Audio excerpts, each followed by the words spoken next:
La République démocratique du Congo a-t-elle besoin d'une nouvelle constitution depuis son accession à l'indépendance en 1960? Nous allons essayer d'analyser cette thématique avec un professeur. Lui, c'est M. Placide. Avec lui, on va analyser tout autour de cette thématique. Bienvenue. Merci. Bonjour, M. Kilolo. Bonjour, vous vous portez bien? Ça va très bien, merci. Alors, vous avez écrit un livre par rapport, donc, les livres qui va dans le sens de voir comment on peut trouver une nouvelle constitution. Et dans votre livre, vous aviez parlé que cette constitution, elle est risquée et à risque. Pourquoi ça? C'est un peu fort. Ce que je dis, c'est que la constitution du 18 février 2006, c'est une constitution après 18 ans de mise en application, qui est une constitution effectivement risquée et à risque pour deux raisons.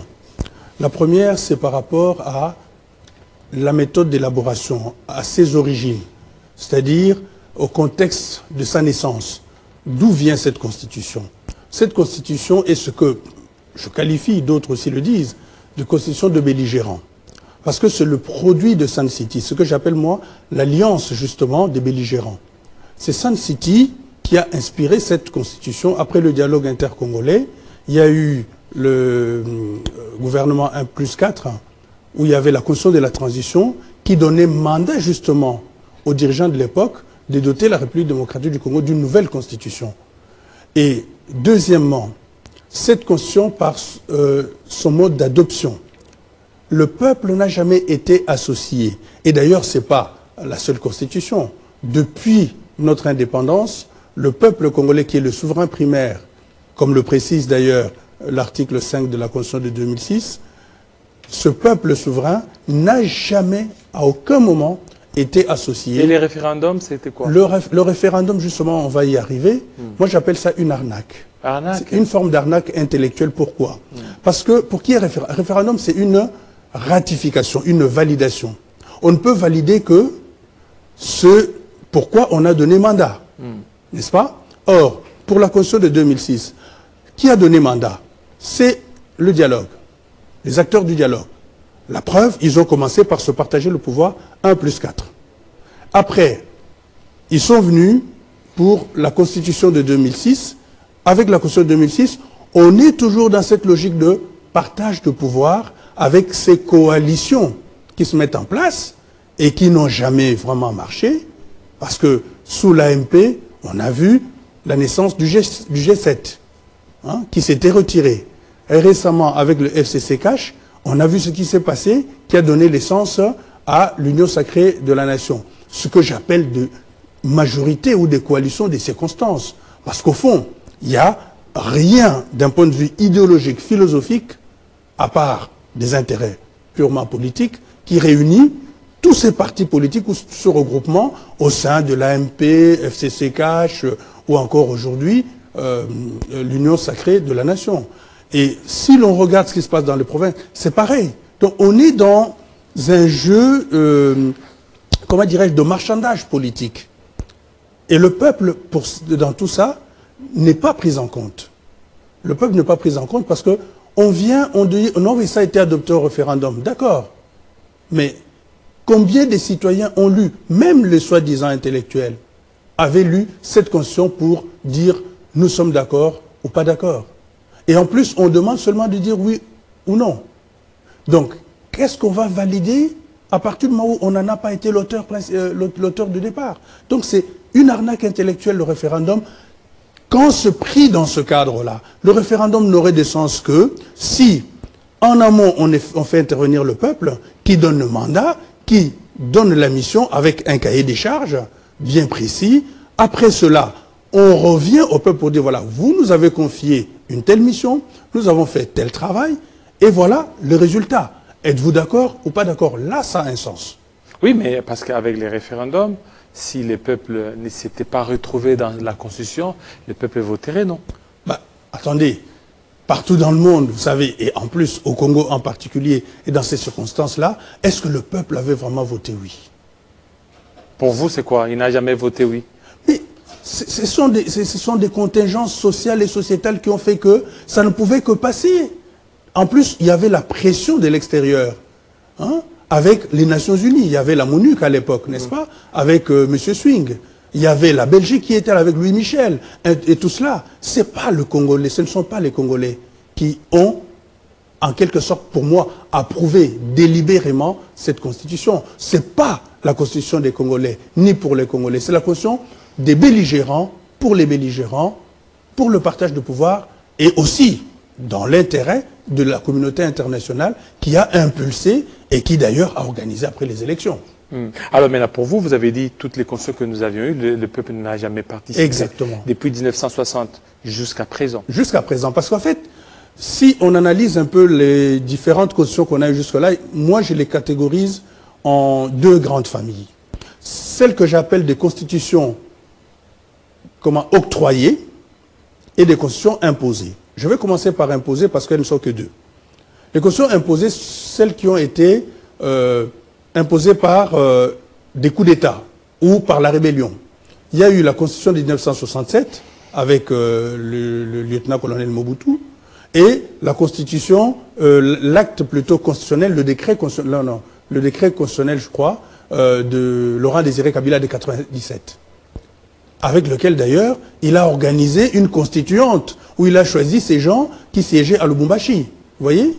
Bon, ça ce sont des constitutions imposées. Un seul individu décide que désormais ça se passera comme ça. Les constitutions octroyées, c'est-à-dire on nous pas impose, mais on nous donne, voilà, on nous livre un texte bien déjà fait, une organisation politique bien déjà ficelée. C'est le cas de la loi fondamentale du 1960. Pareil pour la constitution de Louloabourg qui n'a pas été mise en œuvre en 1964, parce qu'il y avait un groupe seulement de Congolais qui s'était réuni. Le peuple n'a jamais été associé. Et on peut aussi citer la constitution actuelle, qui a été une constitution octroyée, n'est-ce pas, octroyée par les belligérants, par la communauté internationale. En fait, si vous voulez, ce qui est au cœur du débat, ou ce qui pose problème, c'est le pouvoir constituant, la recherche du pouvoir constituant. Le peuple qui est le pouvoir constituant originaire, c'est lui qui a le mandat, qui a la légitimité d'élaborer la Constitution. Il n'a jamais été sollicité à aucun moment. Et ce que moi je propose, c'est une forme de révolution constitutionnelle. C'est-à-dire qu'on doit partir de la base, que l'on consulte à travers ce que j'appelle mener en quelque sorte une étude d'impact constitutionnel, en partant d'un questionnement. Un exemple. Aujourd'hui, dans l'actuelle Constitution, le Constitution n'a pas tranché la question de l'unitarisme ou du fédéralisme. Au niveau de l'organisation de l'État, devons-nous être un État unitaire ou un État fédéral? Mais il y a eu amalgame de deux aspects. On est à la fois, de par l'article 1er, un État uni et indivisible, on est un État unitaire, avec des entités territoriales décentralisées. Unitaire fortement décentralisé. Non, c'est pas ça. C'est unitaire décentralisé, parce qu'il y a des entités territoriales décentralisées, et il faut préciser là-dessus que cette décentralisation n'a jamais été mise en œuvre. Parce que qui dit décentralisation, dit élection des autorités locales. Et c'est seulement, dernièrement, le 20 décembre 2023, qu'on a tenté d'élire certaines autorités locales. C'est seulement au niveau des communes et seulement dans les villes. Vous voyez? Donc on est vraiment loin du compte. Deuxièmement, on met en place un système qui est de type fédéral, dirais-je, avec la provincialisation, ce que j'appelle la mise en place des républiquettes. N'est-ce pas? On a 26 provinces, et dans la répartition des compétences entre le gouvernement central et ces provinces, on voit bien que ces provinces ont des gouvernements, ont une assemblée, peuvent émettre des lois provinciales qu'on appelle les édits, au même titre que, au niveau du gouvernement central, on a un gouvernement, on a un parlement avec les deux assemblées qui votent les lois, ainsi de suite. Et entre deux, il y a des compétences qui sont concurrentes entre les deux niveaux. Et là intervient ce que nous appelons, en termes techniques, le principe des subsidiarités, c'est-à-dire l'application prioritaire au niveau le plus bas, au niveau local. On est dans une mixture, une hybridation en quelque sorte de système entre le fédéral et l'unitaire. Et c'est comme ça que moi je qualifie, contrairement à certains collègues. Et là, ça va s'appeler comment? Certains collègues appellent ça un État régional, moi je ne suis pas d'accord. Mais il y a d'autres qui appellent, qui disent c'est un État unitaire fortement décentralisé. Mais pas du tout. Oui, mais d'abord la décentralisation n'est pas appliquée, elle n'est pas effective au Congo. Donc si on dit un État unitaire fortement décentralisé, oui. Dans ce cas, quelle est la nature juridique de province? Quels sont les rapports entre les provinces et le gouvernement central? Les articles 201 et suivants nous montrent bien qu'on est dans une technique de répartition fédérale. Fédérale.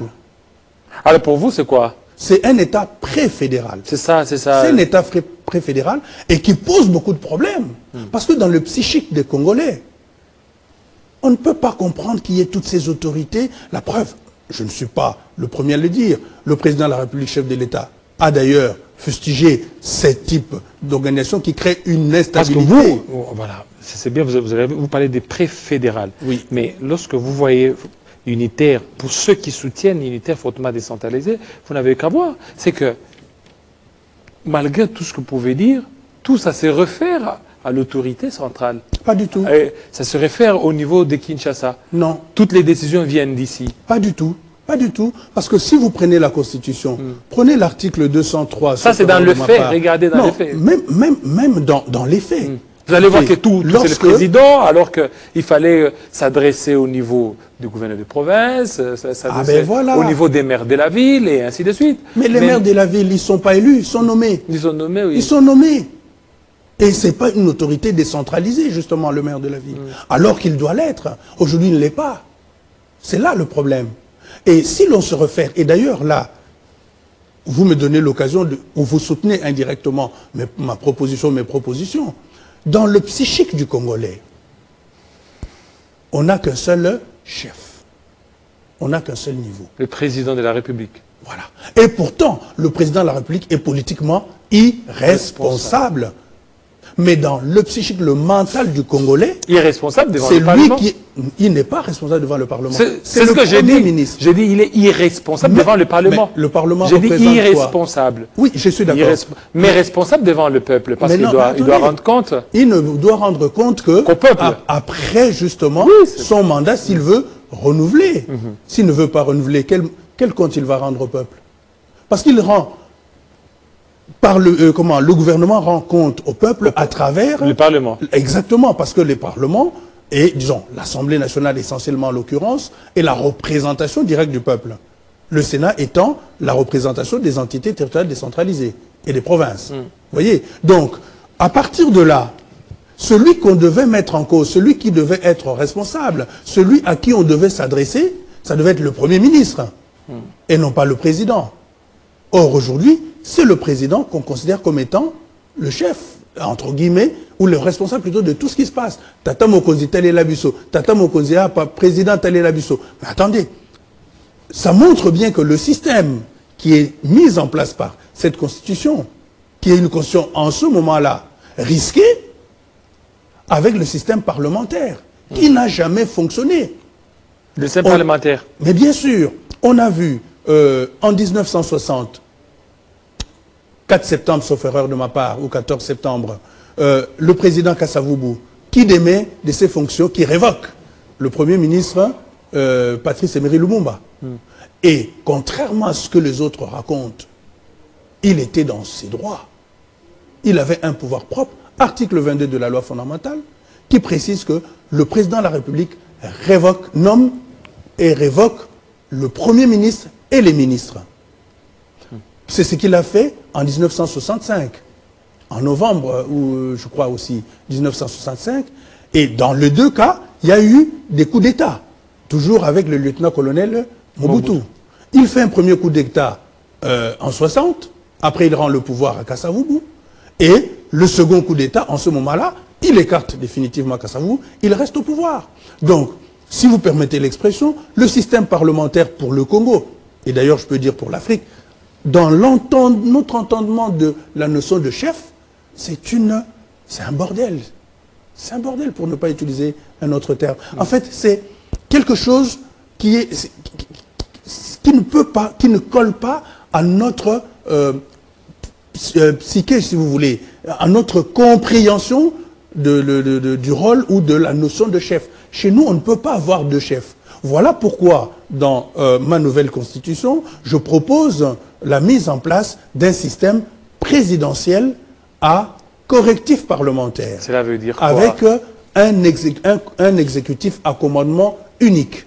C'est-à-dire que le président de la République sera à la fois chef de l'État et chef de gouvernement. Mais on va, comme je parle de correctif parlementaire, on va mettre en place un cabinet, parce que le cœur du régime parlementaire, c'est le cabinet. Donc il y aura un Premier ministre. Un Premier ministre. Un Premier ministre, mais qui sera un simple coordonnateur du gouvernement, n'est-ce pas? Et qui répondra directement du président de la République, qui peut, comme le disait d'ailleurs la loi fondamentale, nommer et révoquer le Premier ministre et les ministres.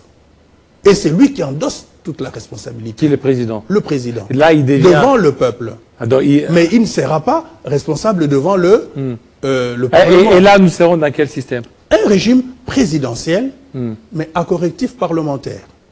D'aucuns diront, oui, on va concentrer tous les pouvoirs auprès d'un seul individu. Mais non, il y a des parades qui sont trouvées. C'est-à-dire, il y a des mécanismes de dissuasion, des mécanismes de responsabilité. Alors, est-ce que vous ne voyez pas que votre système, déjà avec le système semi-présidentiel que nous avons, ça pose des sérieux problèmes dans la compréhension africaine, mais votre correctif, ça risque pas de créer un présidentialisme?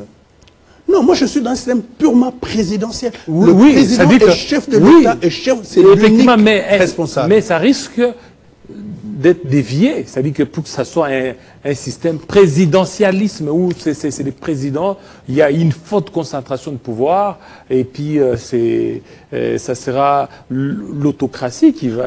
Ah non, justement, j'ai mis en place de mécanismes de dissuasion. Par exemple, bon, moi je fixe... le mandat du président de la République à 7 ans. 7 ans. 7 ans. 7 ans, renouvelable à satiété. Je m'explique. Mais, première barrière, pour être candidat président de la République, il faut être âgé de 49 ans révolus. C'est le principe septenaire. 7 fois 7. Ça fait la perfection de la perfection. Bon, c'est expliqué d'un point de vue symbolique ce que ça représente. Et il faut être âgé de plus 63 ans. 7 fois 9. N'est-ce pas? Toujours la perfection de la grande perfection, si vous voulez. Donc, normalement, un président ne peut pas faire plus de 2 mandats. Normalement, sauf exception. Ce sont mes propositions. Maintenant... Donc, un seul mandat? Non, non, il peut faire au plus 2, au regard d'abord de ce critère-là.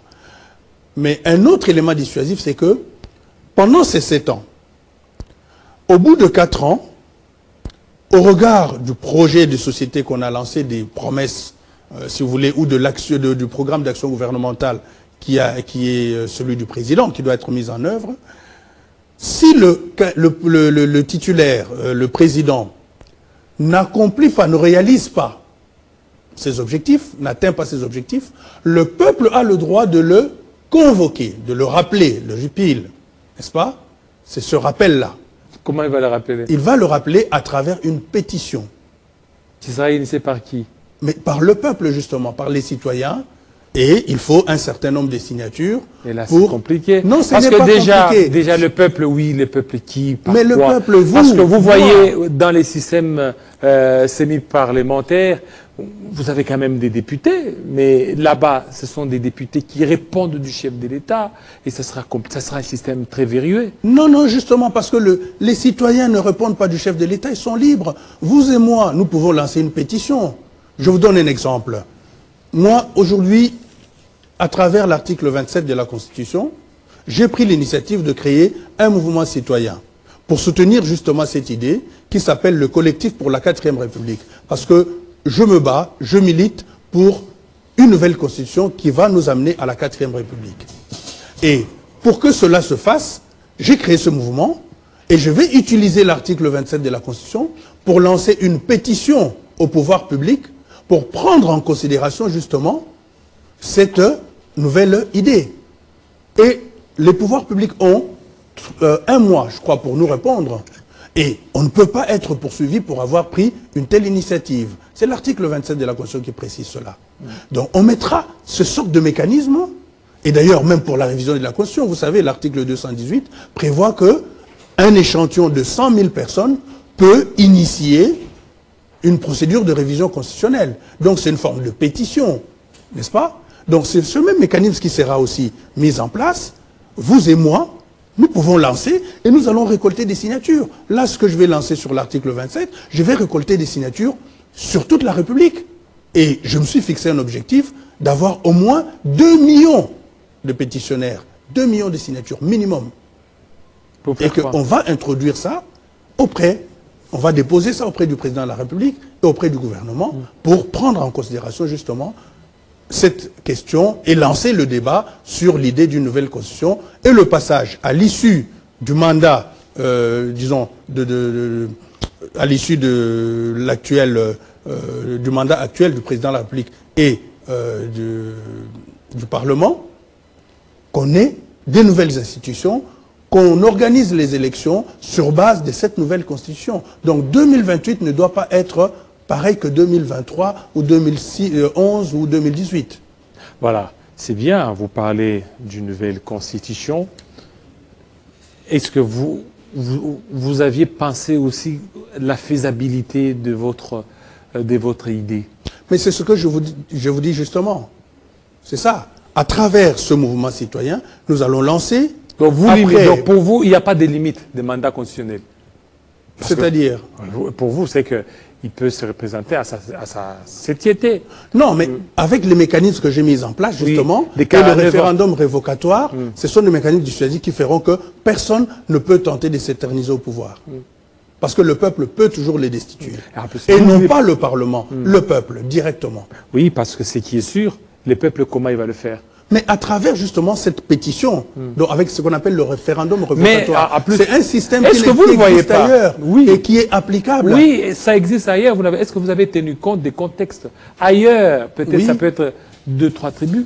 La RDC, c'est plus de 450 tribus. Hein. Mais ça n'a rien à voir avec les tribus. Et maintenant, n'oubliez pas que les élections sont beaucoup plus régionales. Oui, alors, puisqu'elles sont régionales, sociologiques, vous l'avez dit d'ailleurs, c'est qu'aujourd'hui, s'il y a un président du Bandundu, vous allez voir que ce sont tous les Bandundu qui vont beaucoup plus le protéger et ainsi de suite. Mais le Congo n'est pas le Bandundu justement. Non, si c'est un président, ça c'est un exemple que j'en conviens. Ça c'est un exemple. Je prends le même exemple.